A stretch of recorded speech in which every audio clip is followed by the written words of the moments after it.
एक गांव में एक स्त्री अपने बेटे के साथ रहती थी। एक दिन जब उसका बेटा घर में खेल रहा था तो किसी सांप के काटने से उसकी मृत्यु हो गई।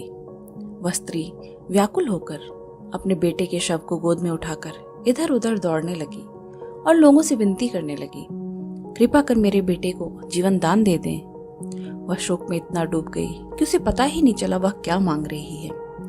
लोगों ने उसकी समस्या को समझते हुए उसे भगवान बुद्ध के पास जाने को कहा। वह दौड़ी दौड़ी बुद्ध के पास गई और उनके चरणों में अपने बेटे के शव को रख दिया और कहने लगी, कृपा करे भगवान मेरे बेटे को जीवन दान दे दे। यह सुन बुद्ध बोले, मैं तुम्हारी सहायता कर सकता हूँ, लेकिन इसके लिए तुम अपने गांव से एक मुट्ठी चावल ले आओ, लेकिन चावल उसके घर से लाना जिसके घर में कभी कोई मृत्यु न हुई हो। वह शोक में इतना डूबी हुई थी कि बिना सोचे समझे सभी के दरवाजे पे जाकर चावल की भिक्षा मांगने लगी, मगर उसे कहीं भी ऐसा घर नहीं मिला जहाँ कभी किसी की मृत्यु न हुई हो।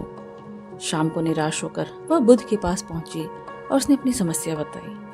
तब बुद्ध ने उपदेश दिया, मृत्यु के दुख से सारा संसार पीड़ित है। जन्म मृत्यु का चक्र निरंतर चलता रहता है। उस स्त्री ने महात्मा बुद्ध की बातों पर विचार किया और धर्म के मार्ग पर चल पड़ी। कुछ समय उपरांत वह स्त्री किसा गौतमी के नाम से प्रसिद्ध हुई।